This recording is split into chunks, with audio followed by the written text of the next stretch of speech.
right, let's dive right in. You know, the crypto world is kind of like 1,000 different digital countries, all with their own rules, their own languages, and their own economies. But what if there was a way to connect all of them? Today, we're going to look at a project called Hyperbridge, which is trying to do just that. Build the universal translator for the entire blockchain universe. So let's start with the big problem, the one that's been a headache for years. Let's say you've got some funds on Ethereum, but you find this awesome new DeFi app over on Solana. How do you get your money from point A to point B? Right now, it's often a total mess. This is what we call the interoperability problem, and it's a puzzle crypto has been trying to crack for a long time. The easiest way to think about it is like this. Imagine every single blockchain is its own little digital island. You've got Ethereum Island, Solana Island, BNB Chain Island, you get the picture. But trying to sail between them, it can be a nightmare. The trip is slow, the fees are crazy high, and honestly, sometimes your stuff just gets lost along the way. So if all these blockchains are islands, what we really need is a better way to travel between them. A superhighway, maybe? Well, that's where Hyperbridge comes into the story. It's built to be that bridge, connecting this whole scattered world of digital islands. So what is it exactly? At its core, Hyperbridge is a cross-chain protocol. Its entire reason for existing is to let you move your assets from one blockchain to another, and to do it securely, super fast, and without it costing you an arm and a leg. It's designed to connect the big players like Ethereum and Solana, making asset transfers feel as simple as sending an email. So how does the magic actually happen? It's really a clever three-step dance. First, you lock up your original token in a secure smart contract on the chain you're starting from. Think of it like putting your cash in a super secure vault. Second, a whole network of decentralized validators, kind of like independent border guards, all check and confirm that your transaction is legit. Once they give the green light, step 3 kicks in, a perfect one-to-one copy of your asset is created or minted for you on the new chain. Your original is still safe in the vault, and this new copy is yours to use. Now, any good decentralized system needs some kind of fuel to keep the engine running. For Hyperbridge, that fuel is its own native token, called HYP.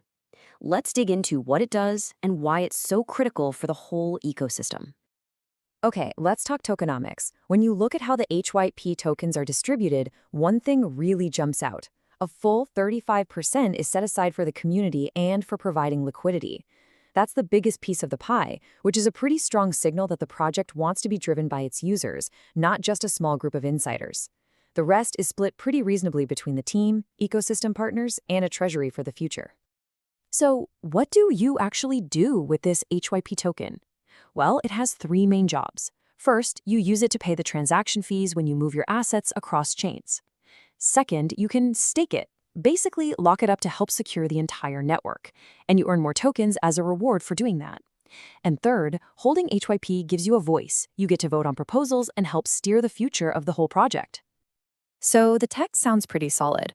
The token has a clear purpose, but that leads us to the most important question of all, right? Is anyone actually using this thing?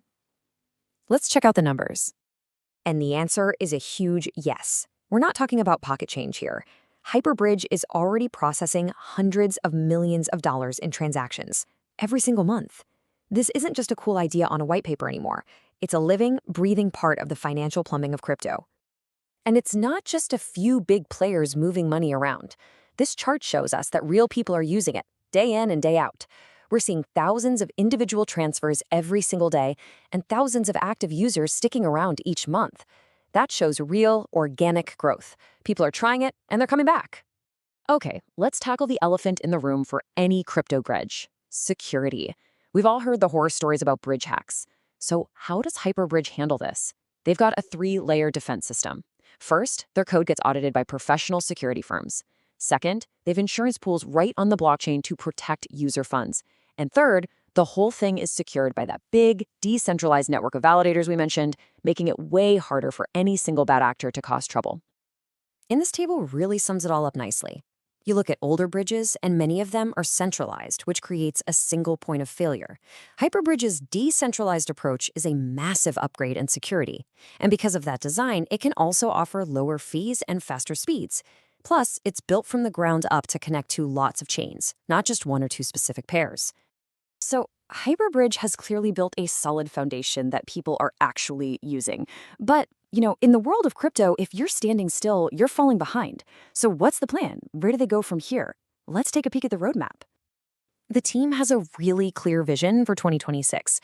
They're kicking off the year by expanding their reach to even more chains, including huge layer 2s like Polygon and Base.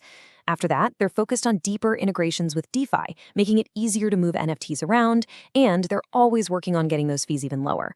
It shows they're not resting on their laurels.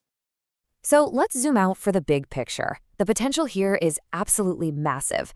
Hyperbridge could become a vital piece of infrastructure for the entire Web3 space, letting everything from DeFi protocols to NFT collections move around freely. But, and this is important, we have to be realistic about the risks. The competition is incredibly intense, the threat of a security exploit is a constant danger for any bridge, and getting millions of users on board is always a huge mountain to climb. And all of this brings us to one final big question. For years, the dream has been this idea of a truly connected, multi-chain crypto world. Technology like Hyperbridge gets us a step closer to that reality. So are universal bridges like this the thing that will finally break down the walls between all those digital islands and unite the crypto world? Well, only time will tell. Thanks for tuning in.